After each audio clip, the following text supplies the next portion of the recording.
है बढ़ते कोरोना को लेकर बिहार में कोरोना का जो ग्राफ है काफी तेजी के साथ बढ़ता जा रहा है। पिछले 24 घंटे के आंकड़ों पर अगर हम नजर डालें तो सूबे में 2174 नए पॉजिटिव मरीज मिले हैं। इनमें सबसे ज्यादा पटना में संक्रमित मरीज मिले हैं। राजधानी में पिछले 24 घंटे के दौरान कोरोना के 661 नए मरीज सामने आए। बात जांच की करें तो 24 घंटे के अंदर 90,751 सैंपल की जांच हुई है। जिस तेजी के साथ आंकड़ा बढ़ रहा है उससे संक्रमण का खतरा और भी ज्यादा गहरा होता जा रहा है। सूबे में इस समय कोरोना के एक्टिव मरीजों की संख्या 9,357 है। मरीजों की रिकवरी रेट की अगर हम बात करें तो 96 पहुंच चुका है, यानी कि सूबे में अब तक मरीजों की संख्या 2,65,048 तक पहुंच चुकी है। हालांकि रिकवरी रेट पहले से कम हुआ है। पहले की अगर हम बात करें लगभग 2 दिन पहले जो 99% रिकवरी रेट था, अब वो 96% पहुंच गया है। हालांकि ये कहा जा रहा है कि ज्यादा से ज्यादा लोगों की सैंपलिंग, वैक्सीनेशन का जो काम है वो जारी है, लेकिन कोरोना की बढ़ती रफ्तार ने एक बार फिर से चिंता बढ़ा दी है। बिहार में कोरोना के मामलों में लगातार इजाफे को देखते हुए शुक्रवार को राज्य सरकार ने कई अहम फैसले लिए। सीएम नीतीश कुमार की अध्यक्षता में उच्च स्तरीय बैठक में संक्रमण को फैलने से रोकने के लिए कई सख्ती का फैसला हुआ है। इस बैठक में स्वास्थ्य विभाग के प्रधान सचिव ने भी हिस्सा लिया। इस बैठक में तय किया गया है कि बिहार के सारे शिक्षण संस्थान 18 अप्रैल तक बंद रहेंगे। इस दौरान पूर्व निर्धारित परीक्षाएं होंगी, लेकिन उसमें कोविड गाइडलाइंस का हर हाल में पालन कराया जाएगा। बिहार में 30 अप्रैल तक सभी दुकानें, प्रतिष्ठान शाम के 7 बजे तक ही खुलेंगे। जो भी दुकानें खुलेंगी उसमें कोविड गाइडलाइंस का पालन करना होगा। सभी लोगों को अनिवार्य रूप से मास्क लगाना होगा। सैनिटाइजर की व्यवस्था होगी। सोशल डिस्टेंसिंग का पालन करना होगा। रेस्टोरेंट, ढाबा, भोजनालय शाम 7 बजे के बाद तक खोलने की इजाजत होगी, लेकिन उन्हें अपनी क्षमता का सिर्फ 25% लोगों को ही बैठाना होगा। होम डिलीवरी पर रोक नहीं लगेगी। 30 अप्रैल तक सभी तरह के सार्वजनिक कार्यक्रमों पर रोक भी रहेगी। सभी निजी और सरकारी सार्वजनिक कार्यक्रमों पर भी रोक रहेगी। 30 अप्रैल तक सभी धार्मिक स्थल आम लोगों के लिए बंद रहेंगे। 30 अप्रैल तक सभी सरकारी दफ्तरों में अधिकारी तो हर रोज आएंगे, लेकिन कर्मचारी सिर्फ 1/3 की संख्या में आएंगे, यानी कि एक दिन में सिर्फ 33% कर्मचारी ही ऑफिस में आएंगे। 30 अप्रैल तक प्राइवेट संस्थानों को खोले रखने की मंजूरी होगी, लेकिन वहां भी सिर्फ 33% जो कामगार हैं वो एक दिन में आएंगे। सिनेमा घरों को खोले रखने की इजाजत होगी, लेकिन वहां भी सिर्फ 50% सीटों पर ही दर्शकों को टिकट दिया जाएगा।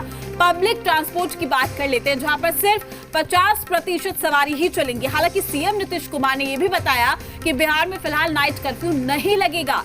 अगले 3-4 दिनों में स्थिति का जायजा लेने के बाद फिर से समीक्षा की जाएगी, फीडबैक लिया जाएगा तमाम अधिकारियों से और इसके बाद फैसला लिया जाएगा। उन्होंने ये भी कहा है कि अगले 4-5 दिनों में सर्वदलीय बैठक भी बुलाई जाएगी।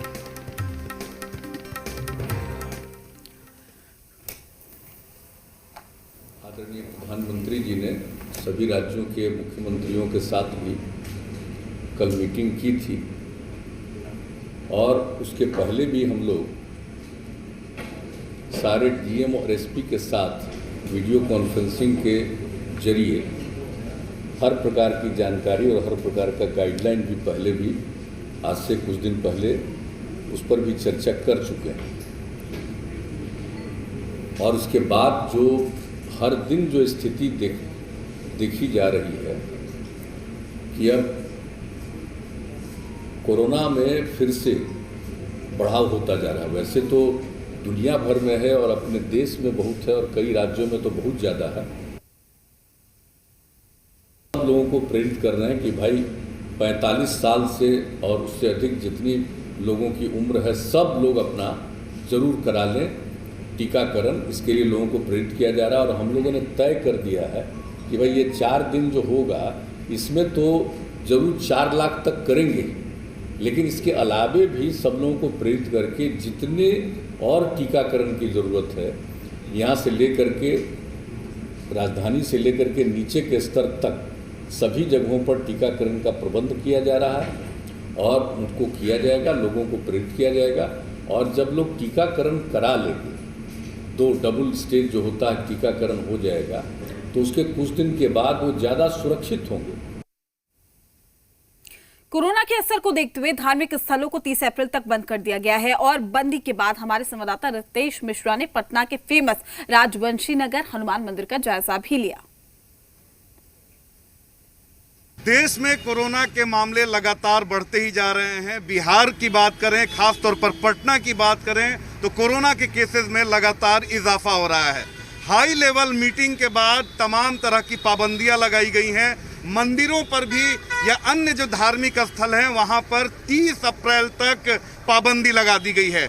इस वक्त मौजूद हैं हम पटना के राजवंशी नगर हनुमान मंदिर पर, और एक बार दीनानाथ ओझा दिखाएं कि देखिए किस तरीके से आज शनिवार का दिन है और अमूमन यहाँ पर अहले सुबह से भक्तों की भारी भीड़ उमड़ती है, लेकिन आज इस मंदिर पर, इस हनुमान जी के मंदिर पर ताला लग गया है। यहाँ पर कुछ जो श्रद्धालु लोग हैं उन्हीं से बात करते हैं। ये काफ़ी दुख की बात है, ये काफ़ी दुख की बात है। हम लोग हमेशा मंगलवार और शनिवार को यहाँ आते थे और भगवान का दर्शन करने को मिलता था, लेकिन आज बड़ी दुख की बात हुई कि गेट लग गया है सुबह से ही, और ये लापरवाही हम लोगों की भी है और कुछ सरकार की भी लापरवाही है, और दोनों को सहयोग करना पड़ेगा एक दूसरे को, तभी बिहार में कोरोना का आंकड़ा कम होगा। सरकार को भी ध्यान नहीं, बहुत जगह इलेक्शन हो रहे हैं, वहाँ इतनी भीड़ है, वहाँ कोई पाबंदी नहीं है, वहाँ कोरोना नहीं है।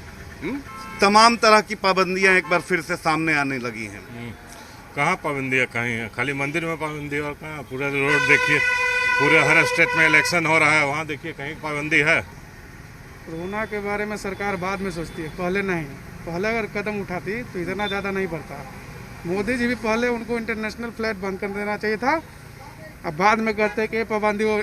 इलेक्शन रहता है तो कोई पाबंदी नहीं होता है। बार बार अपील करना चाहते हैं आप लोगों से, अपील करते भी हैं कि अगर बचना है तो जो भी कोरोना गाइडलाइन बनाए गए हैं, बाकायदा मास्क का इस्तेमाल करें, सोशल डिस्टेंसिंग का पालन करें और भीड़ भाड़ वाले इलाकों में जाने से परहेज करें। कैमरा पर्सन दीनानाथ ओझा के साथ रितेश मिश्रा, जी मीडिया, पटना।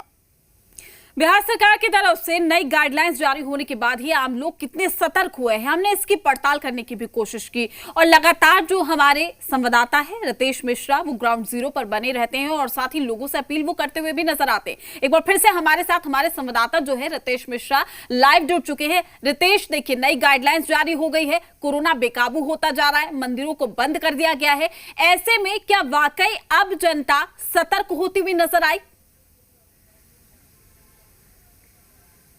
बिल्कुल। अब प्रीति मैं बता दूं कि धीरे धीरे अब लोगों पर इसका असर देखने को मिल रहा है, क्योंकि अगर 5-7 दिन पहले की बात करें तो लोग कैजुअली इसे ले रहे थे कि चलिए सरकार तो अपील कर रही है, लेकिन जिस तरह से पाबंदियां लगाई जा रही हैं तो कहीं ना कहीं लोगों के मन में अब ये घर करने लगा है कि पाबंदी कोई भी सरकार हो, राजनीतिक आरोप प्रत्यारोप छोड़ दे, तो लोगों के मन में ये बात अब घर करने लगी है कि सरकार अगर कुछ सख्त कदम उठा रही है, पाबंदी लगा रही है, तो जाहिर सी बात है कि कुछ मामला सीरियस है। क्योंकि आप देखिए ना, लगातार जो पटना में आंकड़ा जो दहाई में सिमटा हुआ था, लगातार अब ये कभी 700, कभी 600, आज 661 मामले हैं।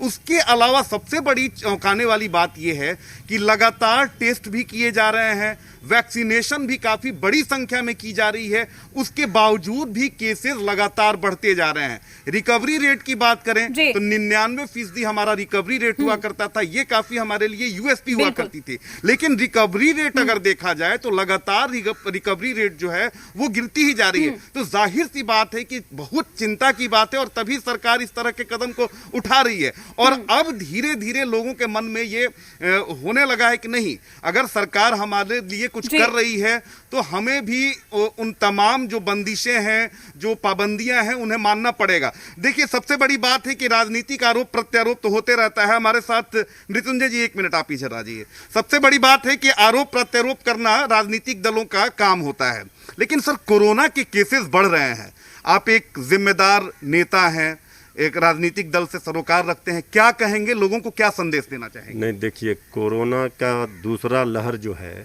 जिस रफ्तार से पांव पसार रहा है देश में या बिहार में, अपने राज्य में भी, इसमें हर नागरिक की, सरकार तो अपने जगह पर है, क्या कर रही है क्या नहीं, लेकिन हर नागरिक का ये कर्तव्य है कि इसके बचाव के जो उपाय हैं, जो गाइडलाइन है, सतर्कता और सावधानी, पैनिक नहीं होना है। कोरोना के जंग में हमें जीतना है तो सावधानी बरतनी पड़ेगी। मास्क, सोशल डिस्टेंसिंग, इसका पालन करना होगा, चाहे राजनीतिक दल के लोग हों, ब्यूरोक्रेट हों, चाहे हर वर्ग के लोग हों, उसको ये संदेश देना है आम लोगों तक कि आप इससे बचाव के उपाय कीजिए, इससे पैनिक नहीं होइए। इस पर राजनीति अपने स्थान पर है, ये हम मानते हैं, लेकिन एक संदेश हम आम लोगों तक, क्योंकि कम्युनिटी लेवल पर अगर ये फैल जाता है तो फिर बहुत मुश्किल होगा। देखिए प्रीति, सबसे बड़ी बात है कि आपने कई बार इन्हें देखा है, इंटरव्यू भी किया है कि राजनीतिक आरोप प्रत्यारोप अपनी जगह पर है, लेकिन साफ तौर पे राजनीतिक दल से सरोकार रखते हैं, विपक्षी दल का प्रतिनिधित्व करते हैं, और इनका भी कहना है कि देखिए आप मानिए, क्योंकि इस लड़ाई में सभी का साथ जरूरी है, सरकार तो अपना काम करेगी ही, इसके अलावा लेकिन देखिए रितेश, अब खास बात ये है जिस तरीके से कोरोना की चेन को हम ब्रेक करने में कहीं ना कहीं असफल नजर आ रहे हैं, जिसकी बड़ी वजह है कि लापरवाही बढ़ती जा रही है, नई गाइडलाइंस आ गई है। और सबसे बड़ी बात देखिए, रामनवमी है, क्षेत्र का जो हम कहते हैं छठ पूजा जो है वो आने वाला है, तो ऐसे में अब लोगों को समझने की जरूरत है कि अगर सरकार तमाम सख्ती बरत रही है तो कोरोना की सिचुएशन, कंडीशन क्या होगी। जी बिल्कुल, सबसे बड़ी बात है कि देखिए स्कूलों पर तत्काल प्रभाव से 18 अप्रैल तक कोई भी शिक्षण संस्थान जो है वो नहीं खुलेंगे। इसके अलावा जो भी व्यापारिक प्रतिष्ठान है शाम 7 बजे तक ही चलेंगे। इसके अलावा अगर बात करें पब्लिक ट्रांसपोर्ट की, तो पब्लिक ट्रांसपोर्ट में भी 50% सवारियों को ही अनुमति मिली है। श्राद्ध की बात करें तो 200 लोग ही जाएंगे, शादियों की बात करें या कोई भी फंक्शन हो वहां 200 से ज्यादा लोग नहीं जा सकते हैं। यानी तमाम तरह का होमवर्क किया गया है, उसके बाद इन पाबंदियों को लाया गया है। और सबसे बड़ी बात है कि चलिए सरकार पाबंदी कर रही है, उस तरह से नियमों को लागू कर रही है, लेकिन जब तक जनता का समर्थन नहीं मिलेगा तब तक जो हम कोशिश कर रहे हैं कि कोरोना को जल्द से जल्द शिकस्त दें, जो इसका रफ्तार बढ़ रहा है, जो संक्रमण का आंकड़ा बढ़ रहा है, अगर इसमें कमी लानी है तो आम जनता का एक एक व्यक्ति का सहयोग इसमें अपेक्षित है। क्योंकि कहीं ना कहीं लोगों की लापरवाही, क्योंकि हमने लगातार ग्राउंड रिपोर्टिंग की है, लगातार लोगों से बात की है, लोगों की लापरवाही सामने आ रही थी। दूसरी बात है कि वैक्सीनेशन को लेकर एक मन में लोगों के घर कर गया था कि नहीं, वैक्सीनेट अगर हो गए हैं तो फिर कोरोना का खतरा नहीं है, और यहीं से सबसे बड़ी जो खतरा है वो सामने आई है। बिल्कुल रितेश, और देखिए लोगों की भागीदारी जरूरी है, और लगातार जो सीएम नीतीश कुमार है वो भी लगातार बैठ